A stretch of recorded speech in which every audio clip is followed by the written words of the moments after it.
অঙ্গ সংগঠন বাংলাদেশে বর্তমানে অতিমাত্রায় বাড়াবাড়ি শুরু করেছে, আয়োজন করেছিল। সেই প্রোগ্রামের স্থানীয় বিএনপি তার অঙ্গ সংগঠন আমাদের ভাইকে বাধা দিয়েছিল এবং হামলা চালিয়েছিল। তারই ধারাবাহিকতায় গত 19 অক্টোবর গতকাল আবারও পরিকল্পিতভাবে সার্কুলার জারি করে বিএনপি আবারও ন্যক্কারজনক হামলা চালিয়েছে আমাদের ভাইদের উপরে। সেখানে আমাদের প্রায় 40-এর মতো ভাই আহত হয়েছে, 5 থেকে 6 জন ভাই মারাত্মকভাবে আহত হয়েছে। আমরা বিএনপির এই আক্রমণের তীব্র নিন্দা এবং প্রতিবাদ জানাচ্ছি। সংগ্রামী উপস্থিতি, আপনারা আরো জেনে থাকবেন, গত 16 অক্টোবর কবিরহাটে ইসলামী ছাত্র শিবির চমৎকার একটি প্রোগ্রাম আয়োজন করেছিল। যে সমস্ত শিক্ষার্থীরা গত 30 দিন নিয়মিত জামাতে নামাজ আদায় করেছে তাদেরকে ইসলামী ছাত্র শিবির পুরস্কার দেওয়ার ব্যবস্থা করেছিল।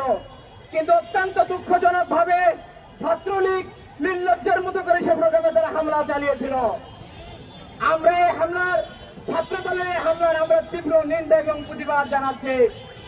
সংগ্রামী উপস্থিতি, আপনারা দেখে থাকবেন, বিএনপি তার অঙ্গ সংগঠন বাংলাদেশে বর্তমানে অতিমাত্রায় বাড়াবাড়ি শুরু করেছে।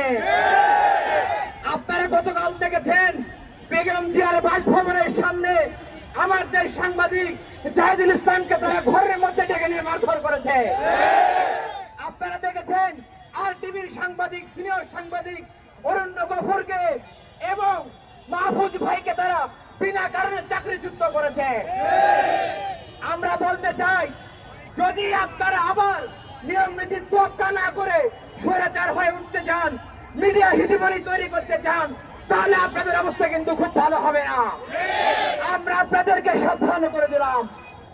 সংগ্রামী উপস্থিতি, গতকাল জগন্নাথ বিশ্ববিদ্যালয়ে ছাত্র দলের নেতা জুনায়েদ নির্মম হত্যাকাণ্ডের শিকার হয়েছে। আমরা সমবেদনা জ্ঞাপন করছি। কিন্তু আপনারা দেখবেন ছাত্র দলের কেন্দ্রীয় নেতা থেকে শুরু করে ইউনিয়নের কর্মীরা পর্যন্ত লাশের রাজনীতি করতে চেয়েছিল।